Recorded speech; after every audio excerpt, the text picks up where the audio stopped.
Vous préparez le titre professionnel de maîtreur, assistant du bâtiment, mais c'est vrai que vous êtes un peu perdu à cette étape du dossier professionnel. Vous avez l'impression de devoir gravir une montagne. Alors rassurez-vous, on va détailler toutes les étapes dans cette vidéo et à la fin de la vidéo, vous verrez, j'ai une solution clé en main pour vous. Alors, comment est-ce qu'on rédige un dossier clair, qui est percutant, qui va séduire les jurys? Parce que je rappelle que le dossier professionnel fait partie des 3 éléments de votre certification. La mise en situation professionnelle, l'entretien technique et l'entretien final avec le jury. Le DP, c'est le support qui va servir à l'entretien final. C'est un support d'échange avec les professionnels du métier. Si dans votre période pratique, vous n'avez pas vu l'ensemble des compétences du dossier professionnel, par exemple, vous pouvez tout à fait rédiger le dossier en tenant compte la formation que vous avez suivie et des exemples que vous avez eus pendant votre formation. Comment est-ce que vous avez mis en pratique ces connaissances? C'est ça qui est demandé dans le dossier professionnel, de vérifier que les activités et les compétences demandées par le titre sont acquises par le candidat. Vous devez donc justifier les compétences et démontrer que vous avez la capacité à occuper ce poste en milieu professionnel. Donc, à chaque activité type, vous connaissez votre référentiel d'activité, il y a un référentiel d'activité qui dit qu'il y a 2 activités types dans ce titre professionnel. Pour chacune de ces activités types, il y a des compétences à détailler. Établir un devis quantitatif, estimatif pour une maison individuelle ou un collectif. Assister le responsable hiérarchique dans les démarches de préparation et de suivi des chantiers. Et pour chacune de ces 2 activités, vous devez détailler au moins 2 ou 3 compétences en précisant les tâches effectuées, les moyens utilisés, les conditions de réalisation, dans quelles conditions j'ai réalisé ceci, avec qui. Voilà, vraiment, il faut répondre à qui, quand, où, quoi, pourquoi, comment. En annexe, on va mettre des photos, des captures d'écran, des documents, tout ce qui peut illustrer concrètement votre travail. Alors, on va voir quelques exemples ensemble. Moi, j'aime bien fournir un petit exemple. Bien sûr, il faut le détailler, mais c'est juste que des fois, on a besoin de mettre le pied à l'étrier. Alors, pour l'activité type 1, établir un devis quantitatif, estimatif pour une maison individuelle ou un petit collectif, il y a une des compétences qui est maîtriser les ouvrages du second œuvre et du gros œuvre. Alors, voici ce que moi j'écrirai dans le dossier professionnel. Lors de mon expérience en entreprise, rappelez où est-ce que vous allez travailler, quand, où, quand, avec qui, etc. J'ai réalisé un maîtrise d'une maison individuelle, parler de la maison, l'adresse, etc. J'ai utilisé le logiciel, par exemple, Autodesk. J'ai mesuré les surfaces des murs, des sols, des fenêtres, des portes, pour établir un devis.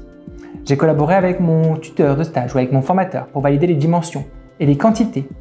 Pour cette tâche, ensuite, on a vérifié avec l'aide de plans de construction. On a pris un mètre laser pour les mesures les plus précises. Vous détaillez vraiment toutes les étapes. Comment est-ce que vous avez fait ce maîtrise dans cette maison individuelle? Et pour illustrer la compétence, on va ajouter en annexe une capture d'écran du devis établi sur le logiciel, une photo du plan avec les annotations que vous avez pu écrire. Une autre compétence de cette activité, ce serait calculer le prix de vente au déboursé d'un ouvrage. Alors voici comment est-ce qu'on montrerait à un jury qu'on maîtrise cette activité. On détaillerait. Dans le cadre de ce projet, j'ai dû calculer le prix de vente au déboursé pour les travaux du gros œuvre d'une maison individuelle. Pour cela, j'ai utilisé une méthode de calcul basée sur les coûts réels des matériaux et de la main-d'œuvre en prenant en compte, bien sûr, le taux horaire du personnel, le coût des fournitures. J'ai donc rédigé un devis sur tel logiciel avec capture d'écran, etc. en incluant tous les coûts associés. J'ai mis le nom, le prénom, l'adresse, etc. J'ai fait la mise en page, j'ai rappelé les délais légaux d'acceptation du devis, les coûts des matériaux, la main-d'œuvre, les frais généraux, transport, location d'équipement, etc. J'ai travaillé avec le responsable de chantier qui a validé les coûts, qui a ajusté le devis selon les marges bénéficiaires souhaitées.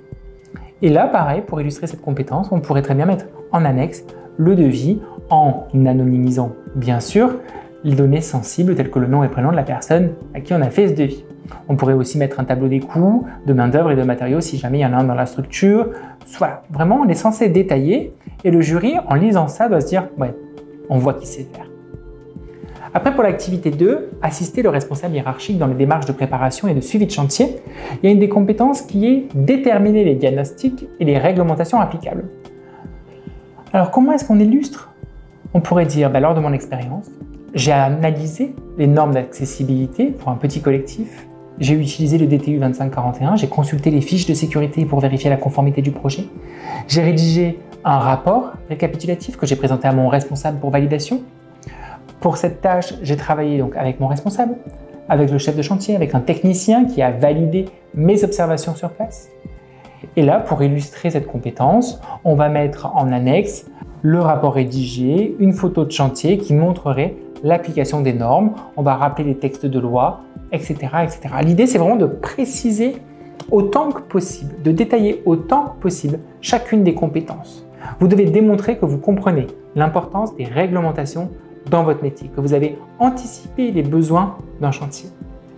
Si vous avez un doute, que vous ne savez pas comment rédiger votre titre professionnel, sachez que chez jepassemontitrepro.fr, on a essayé de vous simplifier la vie et on a créé un modèle de votre titre professionnel conçu spécifiquement pour le titre professionnel de maîtreur assistant du bâtiment qui est pré-rempli. Il prépare quelques exemples, il a la structure nécessaire pour chaque activité type, pour chaque compétence et bien sûr, vous n'aurez plus qu'à l'adapter à votre activité, à votre réalité, votre expérience. Vous pouvez le télécharger dès maintenant sur jepassemontitrepro.fr et gagner du temps pour votre examen.